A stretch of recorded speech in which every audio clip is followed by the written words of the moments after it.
Hey, Armand here with your forecast for the week of March 7th, 2025. It's turnaround time in the sky. We start the week with Mercury going direct on Monday, and we kind of finish it up Saturday with Venus turning direct, ending the 40 days of her retrograde.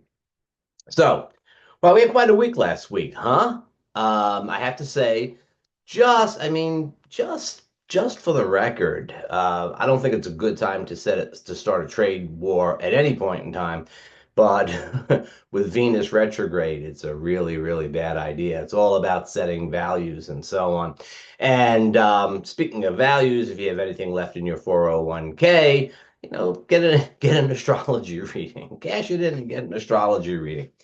Um, you can contact me at armanddiaz.com. Right down on the bottom over there. You'll see the link at the stuff on the bottom of the page. Not a sales pitch, but just something to think about as we turn around things. And we're starting to feel, the thing is this, we're starting to feel that things are moving this year. This has been a year that's really been characterized by the retrograde of Mars and Venus and Mercury, even as all of these major changes are taking place as the eclipses and Neptune goes into Aries and all this stuff that's been happening. That's dynamic, and quite a bit has been happening at the collective level. At the same time, for us individually, it's been a little hard to get traction, a little bit hard to move things forward. And that's kind of changing now. We're looking forward to a little bit of a shift as Mercury goes direct, Venus goes direct. Now, not this week. It's not going to happen in a moment, but we'll start to feel a little bit of the traction going. I mean, we already have the sun in Aries. That's good. Mars is finally back within bounds, is still in Cancer for a while, not a sign that he's very happy in, tends to make us a little bit overprotective and reactive when he's in the sign, but at least he's not out of bounds anymore. So we start the week with Mercury turning direct early on Monday. That means if you're watching this forecast on Saturday or Sunday, or if you're watching it on Monday or into Tuesday, mercurial mishaps are really going to multiply at the beginning of this week.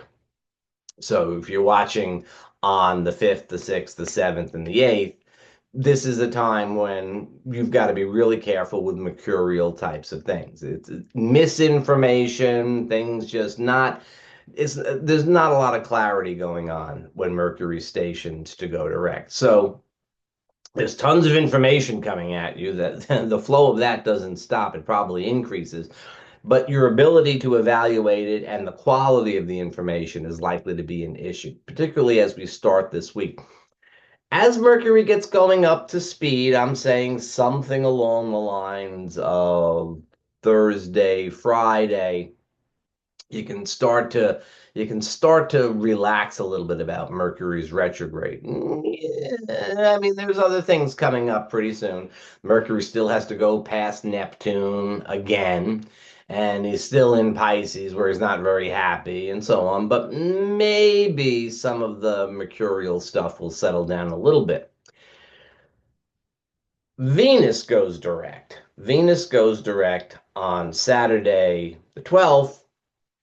And Venus stations don't quite have that same thing that Mercury stations have. So Venus is ending her retrograde right at the time when she's stopped Thursday, Friday, Saturday, Sunday.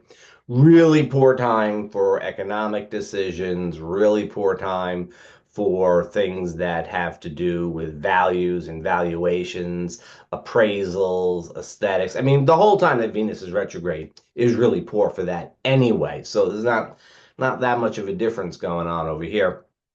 But especially near her station. But don't do it at any point in time this week. We don't want to start trouble with Venus.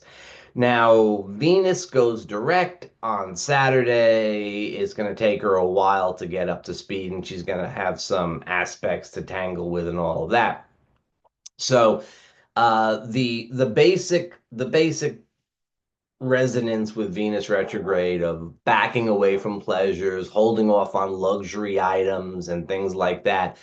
is, still in place for, a couple of weeks now. So that doesn't change that much, but Venus will be going direct. It's not like the retrograde forever, and that's a positive thing. We might feel some of the limitations and constrictions of Venus retrograde especially strongly at the beginning of the week as retrograde Venus meets with Saturn in Pisces. Now, Saturn tends to limit things and put on restrictions, slow things down. Venus is retrograde. This is anything to do with relationships. And again, finances. Well, we all know what's going on with that, finances. And then we have stuff like,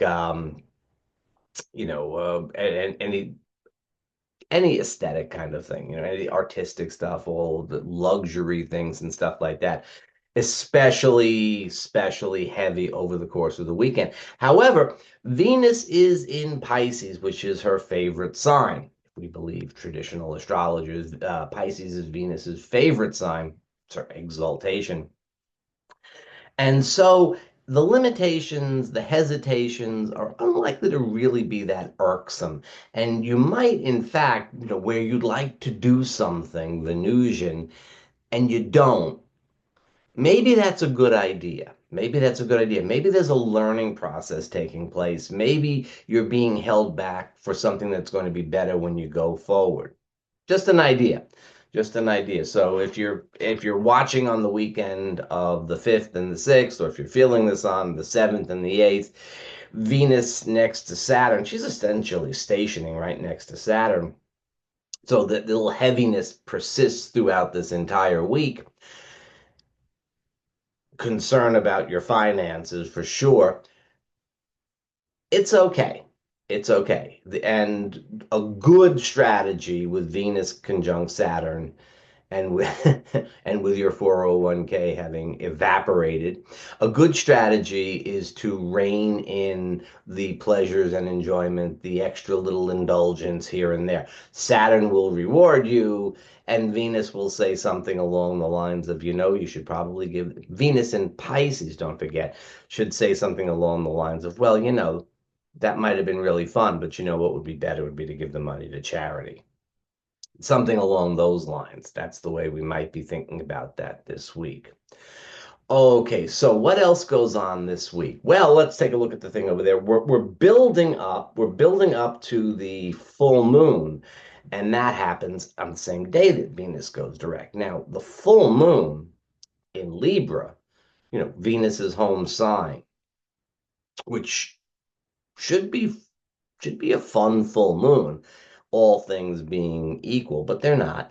Uh, the full moon in Libra it is making us aware of any relationship kind of issues. It's making us aware of social kinds of things, and it's the reflection between the sun, quite strong in Aries, that kind of like what I'm gonna do sort of energy, and the moon in Libra saying, well, let's talk about it, let's work it out. And just as Venus is stationing direct, you know, again, the message is we have to temper things. We have to try to bring things back into balance.